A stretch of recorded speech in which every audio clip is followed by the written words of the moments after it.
name is Cole Williams, and this is not part 3 of my Galaxy Defense series, but don't worry, I am still working on it. Instead, I'm going to talk about something other than Power Rangers today, and that is Kamen Rider. Now, for those who don't know what Kamen Rider is, I'll be brief. Kamen Rider is a multimedia franchise comprised of manga, television programs, and films that were originally created by manga artist Shotaro Ishinomori, who, by the way, is also the man that created Himitsu Sentai Go Ranger, the very first Super Sentai series.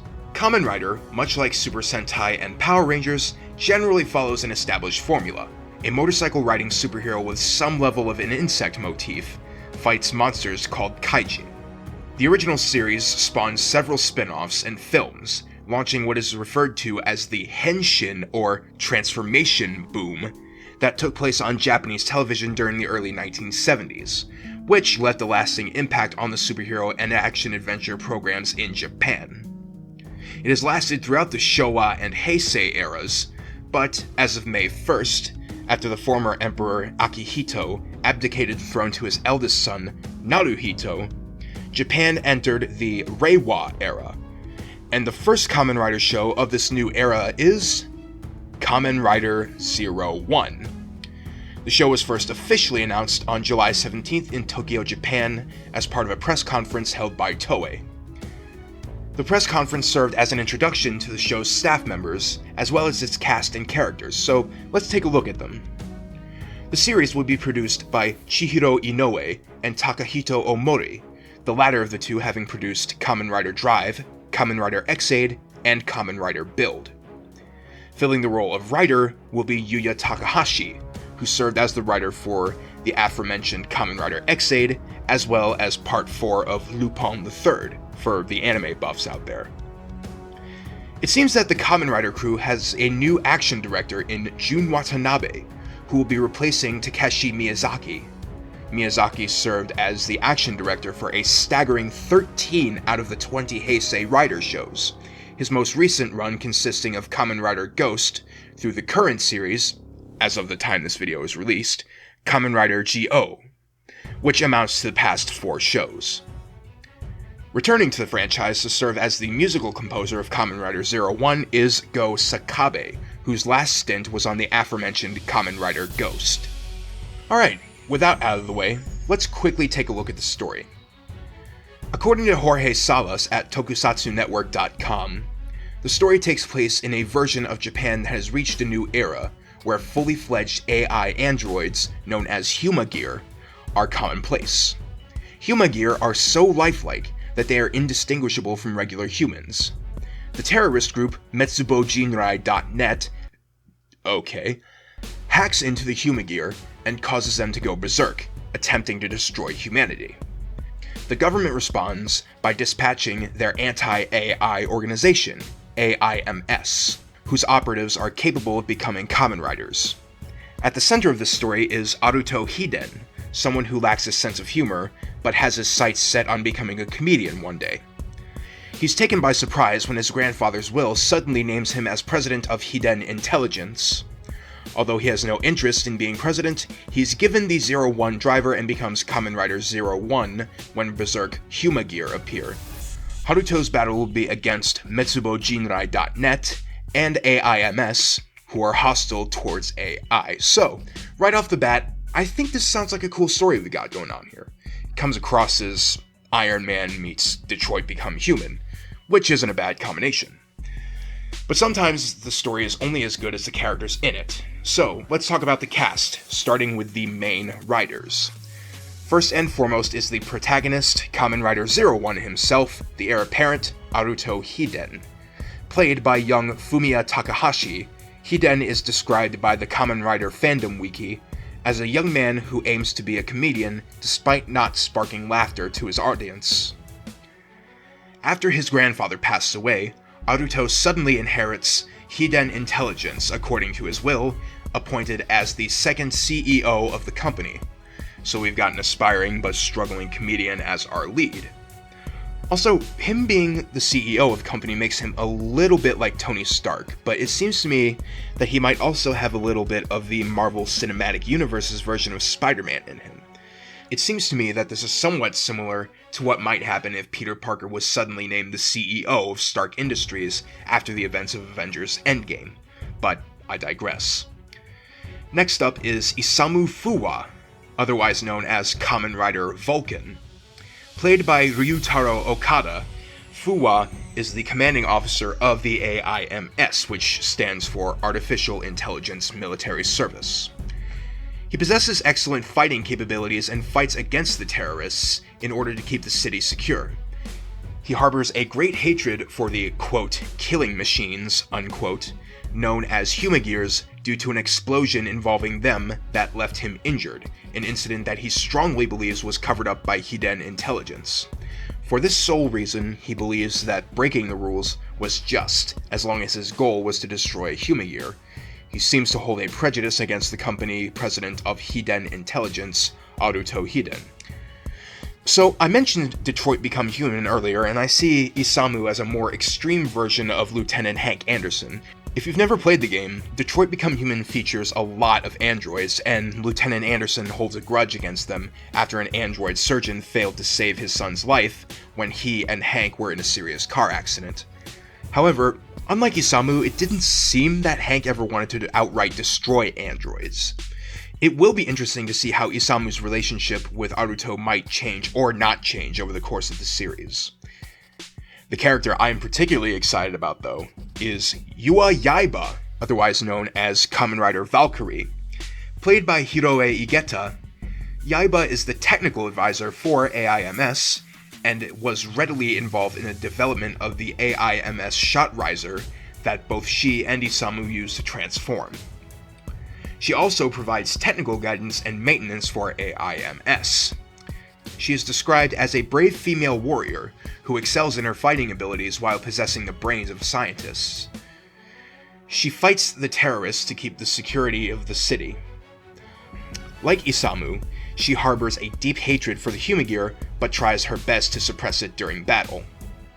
So, like I said, I'm excited about this character because she's the first female rider in this new era.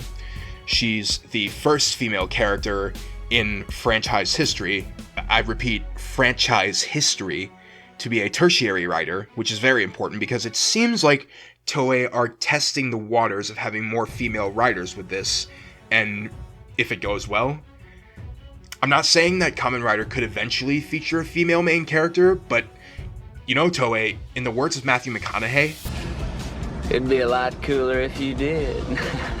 But all kidding aside, Yaiba is the brains of AIMS's whole operation, which is also great. And with that, let's move on to young Aruto's new colleagues. First, there is Izu, played by Noah Tsurushima.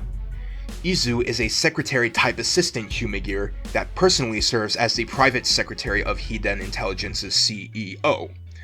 Although she is nothing but an AI robot who will obey commands from the CEO, she is able to learn a variety of different activities and adapt to each person she interacts with.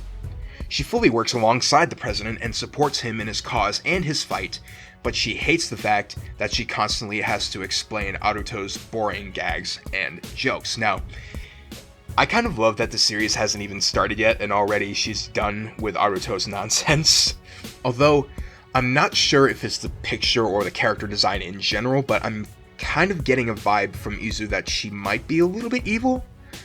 Like maybe she's secretly on the hacker's side and she killed Aruto's grandfather after gaining his trust, maybe? Or maybe it's just a case of, creepy robot is creepy. I don't know yet. Secondly, though, there is Jun Fukuzoe, portrayed by Kazuya Kojima of comedic duo Unjash. Fukuzoe is the vice president of Hiden Intelligence. He is an excellent person, but always seems to find himself in second place. After the death of the former president, he believes he will be the next CEO, but is shocked to find the new CEO is Aruto. Since then, he sees Aruto as an obstacle in his path. While he secretly wishes that the new CEO will fail at his responsibilities, he does take pride in the company's days of success. This is going to make for an interesting dynamic as well. I'm getting a mild Game of Thrones-y kind of vibe from Fukuzoe. He certainly would have more motivation to turn on the president than sketchy robot lady here, especially considering that Aruto is now in the picture. I mean, just imagine working your way up the corporate ladder and being the model employee for years on end, and then just as you're about to reach the top, your dream job is suddenly taken by some kid who randomly shows up out of the blue one day because your dead boss is his grandfather and left him control of the company in his will. What a kick in the head that would be. But enough about that, because we're going to be going from potential villains to the actual villains of the story, the hackers known as metsubojinrai.net. I should mention that I looked up what the phrase Metsubojinrai means, and it means fallen lightning, which I personally think sounds like some kind of emo band. Regardless, we have Jin. Played by Daisuke Nakagawa, Jin is a terrorist operative from Metsubojinrai.net. He spreads data that rewrites the base programming of the Humagear, inputting them with evil conduct and ethics patterns that cause them to rampage and attack humans. He does destructive things while acting like a child, so he sounds like a gleeful agent of chaos. I assume that he's going to be the future Kamen Rider Jin, which is conveniently the person in the picture with an arrow pointing at them. Not much more to say about Jin, so we'll move on to Horobi. Played by Shuya Sunagawa, Horobi is the commanding terrorist leader of Metsubojinrai.net. He believes that AI systems surpass humanity in every way. He launched Metsubojinrai.net and hacks Humagears, causing them to become, quote, murder machines, unquote. He considers Aruto, who makes laughter his policy, his rival. He is a cold-hearted man who constantly says the day humanity will become an endangered species is near. Whew! We've got ourselves a genocidal psychopath to deal with here, but apart from that, I can assume, like Jin, that Horobi will end up becoming Kamen Rider Horobi. So, these two seem to share the goal of wiping out humanity, but their biographies raise a couple of questions for me. Are they just fatalistic humans who see themselves as trying to usher in a new world? Are they rogue Humagears? What happened to them that made them this way? Will they remain evil, or will they join with our heroes against some greater threat that emerges? I don't know. But now that I've gotten all that out of the way, let's take a look at the bigger picture. So, I think that this could be a great show. That said, I do have some concerns about this new series, one of them being that most of the cast look pretty young for this kind of story, especially Fumiya Takahashi, the actor who plays Aruto. Personally, if I were in the casting department, I might have cast older actors like Kamen Rider Build did. But then again, I guess that might not really be a problem, because from what I gather, Aruto is supposed to be a bit younger, like, maybe a bit younger than I am, because at the time I'm recording this, I'm 23. Besides that, I recall people saying the same thing about Tom Holland when he took over the role of Peter Parker, and he seems to be doing just fine. Another concern I have is that they seem to be leaning into this comedy thing, with Aruto being a struggling comedian and his vice president being played by an actual comedian. Maybe this is going to be a darker series of Kamen Rider that they're trying to balance out by adding comedy to it. Only time will tell.